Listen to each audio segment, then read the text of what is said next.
far right, unwilling to shoulder even the slightest critique from Rush Limbaugh or Laura Ingraham, changed his mind. All right, Senate Minority Leader Chuck Schumer blaming President Trump and, as you heard, talk radio hosts for delaying partial shutdown negotiations. Republican Senator Bob Corker echoed the statement as well, calling far-right radio a tyranny. So let's talk about it with some talk radio hosts. Robert Patillo on the left, Josh Kimbrell appropriately on the right-hand side of your screen. Josh, were you a little bummed that Chuck Schumer didn't call you out too? You know, I just get lumped in there with everybody. Liberals in both parties have always hated talk radio hosts because we represent a unique medium where it's a constant conversation with the American people, and frankly, we're a megaphone for the American people. And the message the American people are sending is we don't want open borders, and even if that means a partial government shutdown. So I guess Bob Corker and Chuck Schumer think we're all tyrants, but Merry Christmas to y'all too, guys. Appreciate that. Robert, you've always had a unique perspective on this, even as a Democrat, that the demagoguing of the right by your leadership is not necessarily the right way to win this. Well, absolutely. I think what Chuck Schumer has to understand is what the president is doing is doing what his base wants him to do. These talk radio hosts are the voices, they're the megaphone, they're the speakers for his base, and he's listening to exactly the pulse of what his base is saying. Democrats could do a lot of that. Listen to what your constituents are saying instead of listening to what the lobbyists and the special interest groups are saying. And what I don't see anyone saying they want a government shutdown right now. So we have to get the grown people in the room and find a compromise that can satisfy all parties. Grown people in the room in Washington, D.C. That's hard to find. Tall order sometimes to get everybody to act like adults. This is Chuck Schumer yesterday talking about the bill and then issuing a threat, if you will. Everyone knew yesterday, long before the House vote, that the president's wall lacked 60 votes in the Senate. It will never pass the Senate. Not today, not next week, not next year. So, Mr. President, President Trump, if you want to open the government, you must abandon the wall. Robert, Democratic leadership seems almost obsessed with denying the president simply the words, the wall. Tell us how that plays with the base and then how it plays with the special interests that you talked about. Well, I think the concept of the wall, the biggest issue is that the president has not articulated how to fund, quote unquote, the wall. If he said, well, we're going to do $5 billion in cuts to these programs in order to pay for the wall, that's fine. If we're saying we're having offsets for a dollar for dollar offset for the wall spending, that's fine. But he has to articulate and go directly to the American people, not on a Facebook or YouTube video, not on Twitter, but in an actual press conference to the American people, explaining exactly what this money is going towards, how this will not explode the deficit and the debt, and what it will do to ensure national security. We can't have government by tweeting, Robert, of all of the federal government, Robert, of all of the federal government programs you have come on this program to advocate for, $5 billion for the wall is really what is going to explode the debt and deficit of the United States government? Well, I don't know when I became the lone voice for fiscal conservatism or the only deficit It's hard to find in Washington. But I feel like... Look, that's amazing. That's amazing to me because I do hear people on the left and Chuck Schumer talking about how this is a budget buster. These are the same folks that supported $1 trillion annual spending on expansion of Medicaid under Obamacare and doubled the debt in 8 years under Barack Obama. The reality is illegal immigration costs our economy more than $25 billion every year. So even if we go on the top end on $5 billion. There is the economic argument. Let's stick to the political argument here. I only got 30 seconds left or so. Are Republicans missing the opportunity not to demand $5 billion for the wall, but demand $25 billion for the wall to actually try and push this through rather than just take a little baby bite at it? If you're going to get blamed for exploding the deficit, as Robert is, might as well, get the whole thing. Well, most of what I've heard is that $5 billion is enough to secure the southern border. And I don't think Republicans are trying to just ask for massive amounts of spending. Dallas Morning News says it only gets you 200 miles. Spending. Well, the point is you're going to go for the highest urban crossing areas where 90% of the crossings are taking place in 21 spots across the border. If the president can at least get $5 billion, we can stop the greatest proportion of illegal immigration across the border. And the fact that Democrats are willing to shut down the federal government over border security speaks to their priorities to the American people just in time for the Christmas season, and I think the American people are on the side of the president on this. Budget hawk Robert Patillo, we're going to have to come out with some walkout music for you to that note. Josh Kimbrough with us as well. Gentlemen, thanks so much. Merry Christmas to you both. Merry Christmas. All the best. Merry Christmas. Molly? The Senate will officially proceed to the House passed. The Senate already officially proceeded to the House passed funding legislation. So that's pending. But we did so with an understanding that no further votes will occur until the President and Senate Democrats have reached an agreement to resolve this. Let me say that again. We pushed the pause button until the President, from whom we will need a signature, and Senate Democrats, from whom we will need votes, reach an agreement. No procedural votes, no test votes, just a meaningful vote on a bipartisan agreement whenever that is reached. And it's my hope that it's reached sooner rather than later. It is no mystery why securing our nation's borders is such a major priority for Republicans here in the Senate and Republicans over in the House and for President Trump. Any look at the plain facts leads to one simple conclusion. The crisis of security at our southern border is real. Over the past year, Customs and Border Protection's records of apprehensions and interdictions at our southern border are literally, Mr. President, staggering. 800 known gang members, a 50% increase over last year. Nearly 7,000 individuals with criminal histories, including weapons trafficking and violent offenses. More than double the levels of fentanyl, along with other illicit substances. So the report card is quite clear. America's borders are in crisis. These facts I've stated are not partisan facts. They aren't ideological. They're just facts. Just facts. They don't describe the Republican Party's version of events or the president's version of events. They describe reality. So one would think that securing our homeland, controlling our borders, and protecting the American people would be bipartisan priorities. Uncontroversial, common sense, bipartisan priorities, a core duty of any nation's government. And here's the interesting thing. Until very, very recently, Mr. President, that seemed to be the case. Back in 2006, Democrats were perfectly happy to support hundreds of miles of physical barriers along the border. 26 Democrats voted for the bill, including then Senator Obama, then Senator Clinton, and my good friend, the current Democratic leader from New York. But what about more recently? Earlier this year, Mr. President, the Democratic leader offered $25 billion for physical barriers in his negotiations with the president. 5 times as much as the White House is reasonably requesting right now. And that was just earlier this year. Republicans in the House and in the Senate believe the House's provision for $5 billion in border funding plus additional disaster funding was completely reasonable. I was glad to vote to advance that legislation yesterday.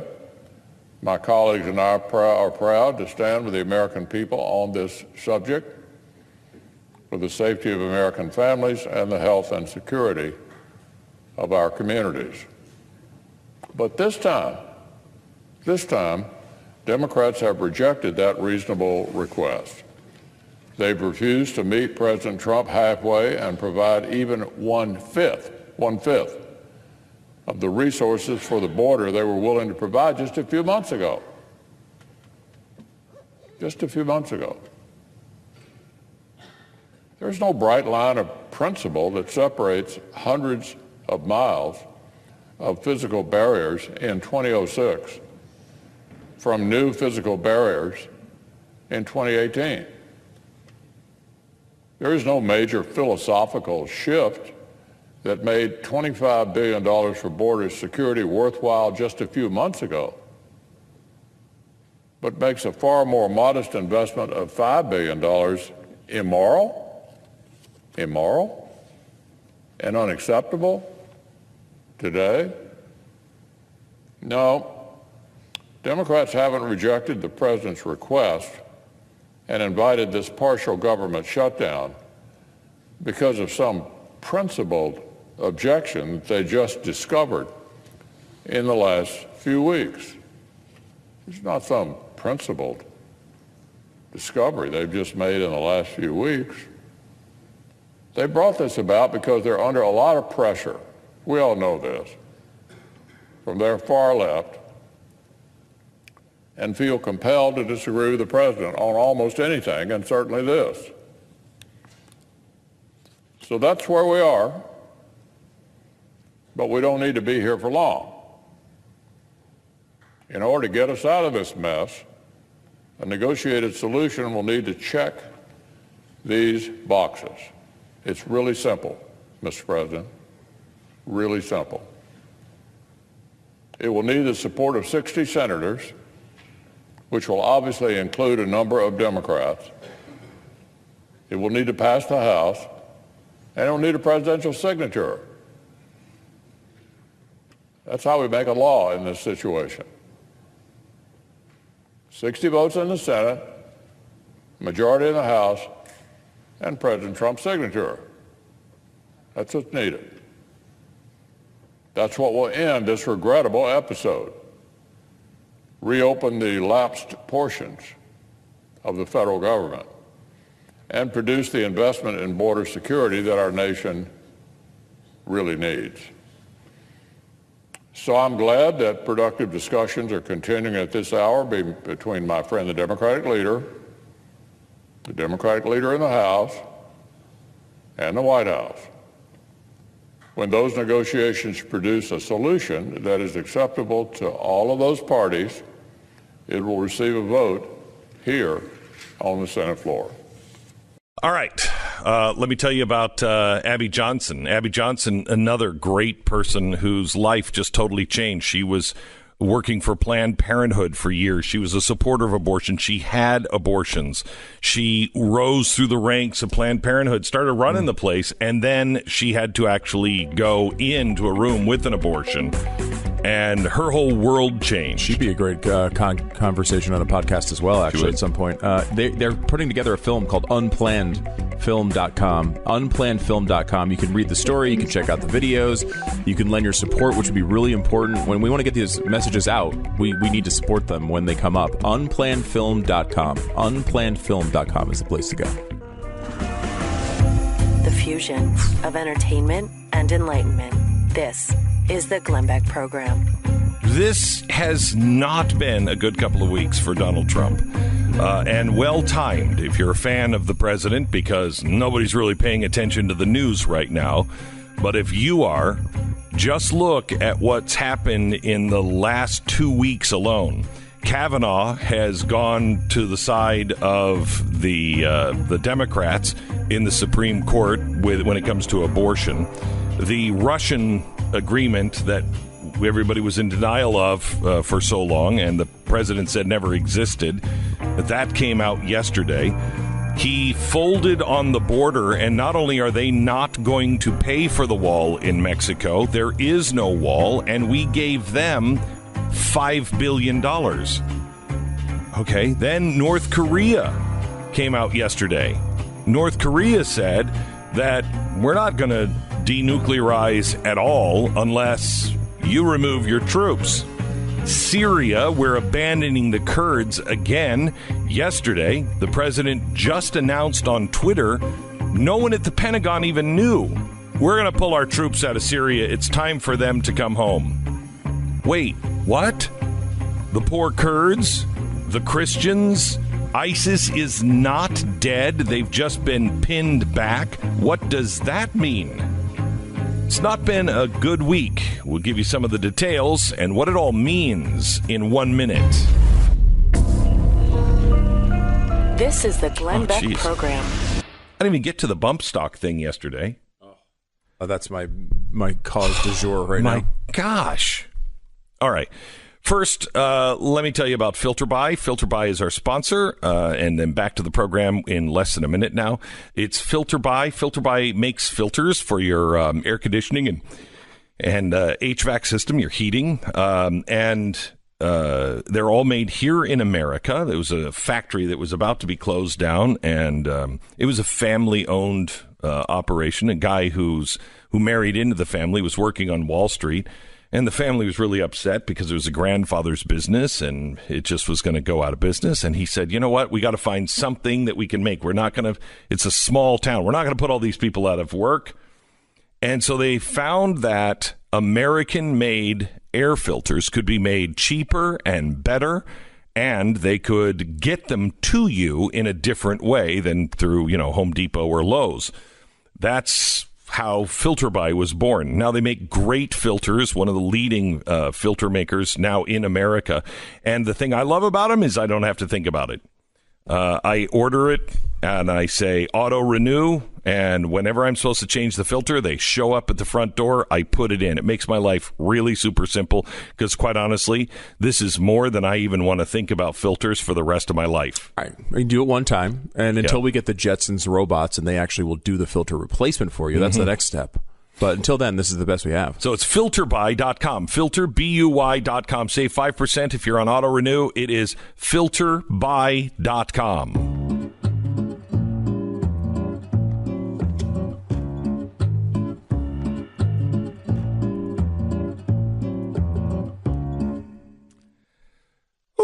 It's not going to be a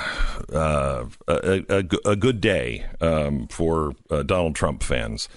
Yesterday, the president, by decree, outlawed bump stocks. Okay, first of all, let's not set a precedent of taking away anything to do with guns through presidential decree. We would be apoplectic if anyone else, even if George Bush would have done it, let alone Barack Obama, we would be apoplectic.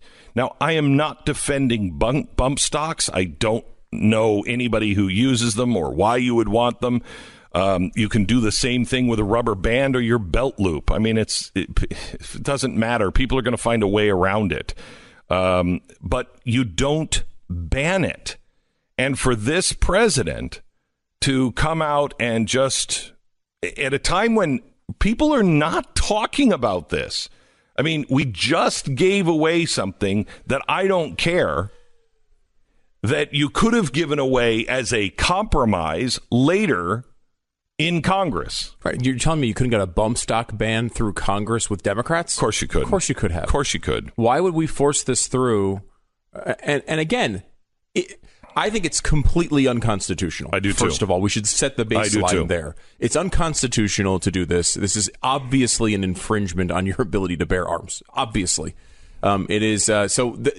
Fundamentally, it is unconstitutional. It's tied to another law that is unconstitutional, which is these 3 different statutes that come out against machine guns and automatic weapons, which I completely think are unconstitutional as well. So, but even if you go beyond that, let's just say we live in this world, we're in a progressive world where we don't necessarily follow the Constitution all that closely, and we do the things that just have to be done, and that's the world we're living. Even if you're in that world, you gotta pass a law. You gotta pass a law. You can't have the president just making up distinctions on, well, we don't like that thing. Again, in the legal statute of what a machine gun is the very clear language that a bump stock is not included. Very specifically, it says any weapon which shoots, is designed to shoot, or can be readily restored to shoot automatically more than one shot without manual reloading by a single function of the trigger. So in other words, you pull the trigger back Once. and you hold it. Mm-hmm. That's not what a bump stock is. It isn't.